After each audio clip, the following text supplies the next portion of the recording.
Yeah, got it. Okay. Mm, Wayne's World. Wayne's World. We are in Wayne's World. Excellent. Yes, sir. Excellent. Welcome back to the Chuck and Shoop Show. I'm Shoop. So, and I'm Chuck. What's up? We How are we doing? going back into some film analysis today. We got Mm-hmm. some more to talk about. Last week we talked about an emerging quarterback in the NFL, but this time we're going to talk about two declining franchises who happen to be playing each other this weekend in the Broncos and Raiders. I dissected the Broncos. My boy over here just dissects the Raiders. We're going to break down why exactly do they suck so bad. But before we get into that, you know what time it is, Chuck? Hey, let's go. Dubs&Ells. What do we got today? You want to start us Dubs off? and L's. All right, sir. So my W is going to go to tanking teams that aren't tanking.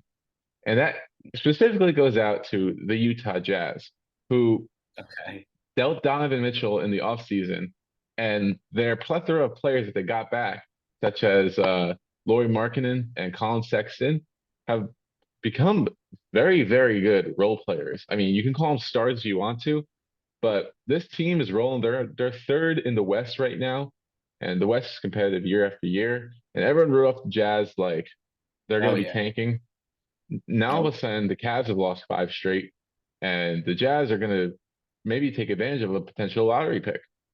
What's So their? I'm looking at their record right now. The Jazz are they're like 10-5 or 10-6. 10-6. 10-6. I don't think anybody thought they were going to start out 10-6. Me, I No, didn't. no, they're an absolute surprise. And it's really not just the Jazz. I mean, look at the Oklahoma City Thunder. Oh, they're They're balling they're balling right now. Shai Gilgeous-Alexander, he's and looking like, giddy, yeah, giddy, giddy, giddy. Yeah, giddy. that team is full of breakout stars. And you got teams like the Nets and Lakers who continue to struggle despite their supposed star power. It's So like watching poop. It's just literally poop. yeah, I would honestly rather watch my own poop than either of those Yeah. teams. No, I don't know who likes watching poop. Yeah, so shout out to the team still trying, even though they gave up their draft capital. Shout out Adam Silver for maybe eliminating tanking. I'm not sure, but what you got for your dub, Chuck? I like that dub. My dub, we're gonna go baseball. Coaches of the year. The AL was Tito, so for Terry Francona for the Cleveland Indians, not Indians. I'm sorry, Guardians. And then we got for the NL, our Mets, Buck Showalter got his fourth Coach of the Year. He had three in the AL, and then he just got his first NL today. I'd love to look up how many coaches both have an AL and NL Coach of the Year. Nobody thought the Mets were going to make the playoffs. I thought that past season. And not even, I don't think Met fans were going to think, were you thinking you're going to make the playoffs? Playoffs are always the expectations really in New York, but no one really expected the 100-win season. Now, obviously, it Yes. led to disappointing finish, but well deserved on the award. Yeah, 100%. And hopefully they keep it going with Buck because I honestly like him too. Yeah, He's as long the as he wants to go, yeah. really. All right, Chuck, what you got for your L this week? So my L this week goes for Kevin Durant. Just again, everything's about him. He's just a big giant baby, trying to always find the scapegoat. Never takes responsibility for his own actions. Not a good leader. I could go on and on about the guy, but he made comments about his own teammates, calling out the entire starting five, which is fucking. He said names like Claxton, Joe Harris, Didn't he call out Sumner too? and Sumner, which I don't know why you're calling him out. The guy literally just got onto was just on the team, just started playing. Um, just not a good team move, and I don't like the where the Nets are going right now. I thought they had a bounce back with Kyrie out for 7, 8 X amount of games plus. I was thinking they'd turn it around after going 3-1, but I don't know. It's not looking good right now after getting 50 pieced by the Sacramento Kings, who possibly might be could have been the worst team in the league. Yeah, they suck. It's embarrassing, and It's embarrassing. The fact that KD is somehow the third most controversial player on the team is another thing. But the Nets disappointing. last 2 seasons. Please turn it around, but I don't have much hope. My only thing I'm gonna say, I hope like I want them to trade everyone. Just have their entire G League play, lose every game, get all the picks you can get, and then just rebuild. Like just fuck it all up at this point. Yeah, I think ownership is too deep, honestly. They're really trying to hold on to this championship or die motto. They really got to start over. What's your L? So I didn't really want to go into NFL because we talk about NFL a lot, but Yeah, this tis this the L's season. gonna this L's just gonna go out to NFL fans because today we got the news that the Browns and Bills game is moving to Detroit. So when I heard about the forecast of 3 to 6 feet of snow, the only thing I could picture is Nick Chubb trying to move his body and his head barely scraping the surface, trying to get through the snow. I thought we were going to have an Yeah, all-time game. And me too. I apparently did. they care about having fans in the stadium, so they had to move the game. I But get it. I I mean, you remember the classic Lions Bills game, or not? No, it was Lions Eagles with LaShawn McCoy, who Yeah, who who had that amazing snow game. Colston Bills. There's a whole bunch of classic snow games, and no games are the best. Or was it Ravens? Somebody else and Torrey Smith scored a touchdown at the end of the game. Flacco's the quarterback. Another I one do just right remember now. that. Right, Um, right. what I'm trying to say is we're in mid-November, so we got a lot of winter is coming up. So I just hope that we get like a real snow game, not like the Bills game last year where it was like drizzling snow and it was snowy, but it wasn't a real snow game. I want a game No, where you you want can't. thick powder. Yeah, I got Yeah, you. I don't want anyone to move the football, Yeah, me unless too. they're I like want like slugging it out. a 17-13 final or a 13-10 final. Like Yeah.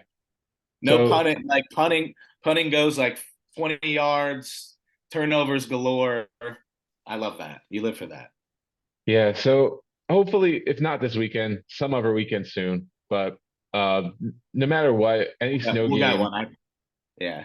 Yeah, so now no matter what, any snow game that we get is not going to be as abysmal as the two teams that we're going to be talking about today. So we're going to do another week of film analysis. But Mhm. what I was curious about was, okay, so the Broncos and Raiders, number two, both of them had embarrassing losses this weekend, and everyone's making all the memes about them. But what is causing them to suck so bad? Um, Now, Chuck, you're going to go have the Raiders in a bit, but so I'm going to start off the Broncos. And the answer, so there's been blame on Hackett. Is he even a good coach? Is he worthy of being an NFL head coach? Has Russell Wilson lost it? Is it the talent around Russell Wilson? And after watching film of this weekend's game, I can confidently say the answer is yes. Everything. Everything is Yeah. wrong with this team. Um, and so what I'm going to do, so I'm going to pull up the NFL highlights of this game, and I'm going to key in on plays from each position group that really shows, including the coaching, that shows what I'm talking about because it's all over. It's all over. You can question Russell Wilson's leadership, Hackett's leadership, but the evidence here that it's all over. So I'm going to share my screen real quick. Let's see. Chrome. Okay. So um, the first play I want to go to is let's talk about Russell Wilson. So there's been a lot made about Russell Wilson. Has he lost his touch? He's not getting his is he not getting enough help? But there are just plays in this game where um, Wilson is just making absolutely reckless decisions. So we're gonna go to this the 340 mark. So Dude, gonna this cut. game was disgusting. I don't even remember this game. Yeah. Okay. So here we go. So we're lined up. We got three wideouts. We got four wideouts actually. Tight end flexed out. Running back here.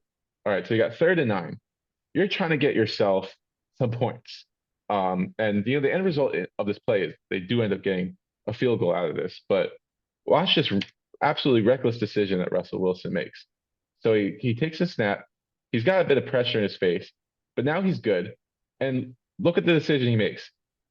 So right here, one, two, three Titans are in the area. If you look around you, you have one-on-one here, one-on-one here, one-on-one here. Why is the decision to go to the 3v1 option? It just seems like he's just hoping that guys are getting to their spots and not actually going through his progressions and thinking about it. So the end result of this play, Fuck it, he's down there somewhere. Yeah. yeah, right. They somehow don't pick it off, but that could have been a disaster. They could have been they could have lost those 3 points, which ends up being really important to them because the team can't score for shit. No, especially in the red zone. Yeah. So is it the quarterback? But maybe it's the running game. So not really pictured here because this is a highlight tape. Constant runs of 1 yards, 2 yards, false start.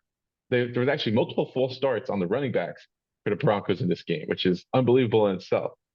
But this particular play by Latavius Murray is going to make your head spin as a former running back. So, okay, so we're in a 2nd and 15. So we got to get some yards on this play. Mhm. There's you got the D lineman and then potentially a guy blitzing here. So what's going to happen is Latavius Murray is going to stay in the block to pick up this extra guy. So watch what happens as this play develops. Okay, so we got it's 5v5. But this guy's coming straight up the middle. So here we go. What are you going to do, Latavius Murray? Just Just let him let go him whip. right past you. So Russell Wilson does a good job avoiding it, but it's not there's a guy right there. So just look. I like to It's say almost he made a business decision. Like what it's the almost fuck? like look at this.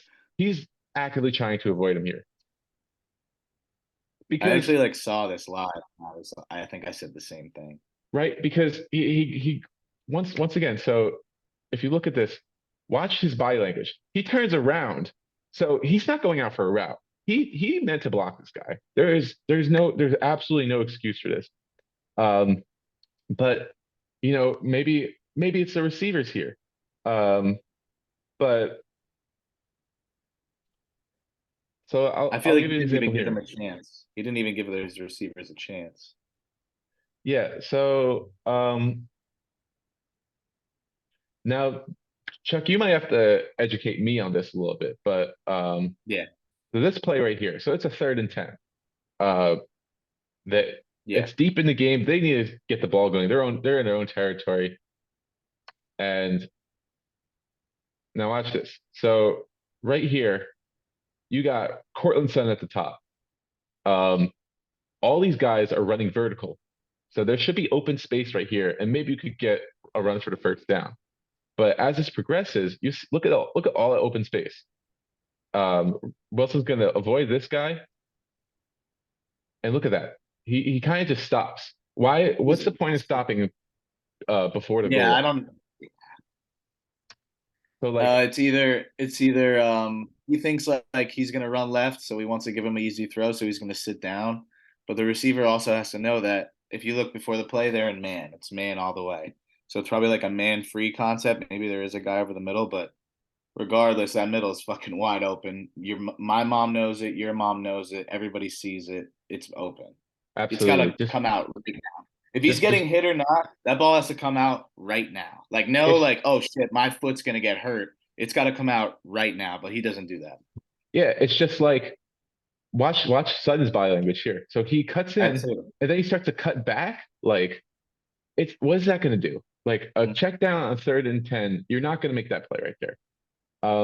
But you know, people are saying, okay, maybe it's the offensive line. They lost Garrett Bowles earlier in the year, so um, that's a big loss, obviously. But if you're a good, decent team, you have decent coaching, you should probably get some quality O linemen to back them up to protect your franchise quarterback.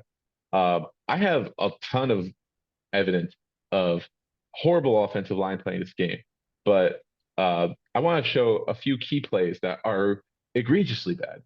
Okay, so this one right here. This is a 3rd and 13.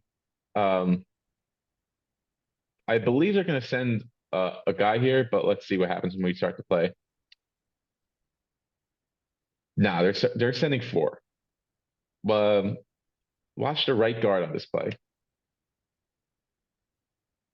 Just immediate pressure. Like it's almost he's like here, yeah, yeah, you go. And It's comical. there's five guys And blocking four. is It's 95 Jeffrey Simmons? Which one? Or is he 96? I'm pretty correct me if I'm wrong. I'm pretty sure either no, that's Oh D'Amico no, he's Autry. 99. Yeah, I think you're right. Yeah, so he's not even Jeffrey No, Simmons. I Like it's a believe no no. 99. Jeffrey Simmons is 90. He's number 90. Jeffrey Simmons is not playing this game. He was hurt. Yeah. He's Okay. not playing. So that's embarrassing enough. And then Wilson just tries to keep a miracle nowhere close. Um, that's that was the one of the worst. This one is horrific. This is a first down play right off the bat. Um, so you got five guys blocking four because this guy right here, he's gonna bounce out. So you have one, two, three. You got three linemen blocking one guy. And here comes this guy. Not this Oh guy, but god. like look. So the guy does there's four guys on this side blocking two guys. Three of them are focused on one. And how does this guy Yo. get through? How on earth does he get through? Yeah, that's bad. That's Like bad. that's bad. But the penultimate game or the ultimate play of the game, the losing play of the game. So it's 3rd and 4. They somehow managed to drive down the field miraculously. Um, and it's 3rd and 4. Just watch this left tackle get cooked right here. I'm just gonna roll it. Oh yeah. Wilson just Jesus. gets pummeled. Ball comes Fumbled. out, fumble, Game game is over. over. Uh, this, I mean, like these are just the bad plays. I could even show some other plays, um, like this play right here. This is early in the game. This 3rd down where it's you're 3rd and 3 on your own in your own territory, and your best play you call up is a one-on-one to, albeit your best receiver, but to a covered receiver. So that's where I get in about Hackett. Like, where is the originality? The only thing that, I mean, I don't blame him totally though, because the run game sucks. The offensive line is horrific. Wilson is not making plays like he should be. But what worked for them in this game was the short passes and checkdowns. Do that more. Find ways to get short yardage and try to sustain drives rather than false starts and putting your quarterback in situations, where like, okay, he's getting his ass beat all day. Why do you keep Every having day. him drop back and do these long routes? It's ridiculous. So that's what I got. But Chuck, I want to know your thoughts on this Broncos team after watching this. So they're just I don't know, it's all around. There's like nothing you could really like you basically you blame everyone on this team. Like you have to blame everybody. They're not working together as a cohesive unit like whatsoever, defensively, offensively, even special teams. They're the most penalized team in football right now. Um, yeah, like I mean, actually, Hackett has been getting the brunt of it, but also I don't know who's. I think you sent me this. There was like a tweet that like Russell Wilson was calling out plays from like the Seahawks, and then the receivers like had no idea what Russell was talking about. Yeah. And Now I don't know like how much truth there is, but like that the yeah, fact if that's that's believable. true, like if that's true, like that's really bad. And it's kind of where's the accountability from your quarterback? Where's the accountability from like your playmakers? You can't even run the football. You letting guys through out, like right when it's snapped. Like sometimes I'm like, oh, Russell's the problem, but like also his O line is just playing terrible. So they're just like they're just a very bad football team. And Yeah, I actually can't wait for this matchup this weekend against the Raiders. It's a poop yeah, bowl. It's the the poop poop bowl. bowl. So speaking of those Raiders, we'll be right back after this break. After this break, Chuck is going to break down some film on the Raiders and show why they suck. So The should be a lot of fun. Raiders. Yeah, the Raiders. All right, Okay. so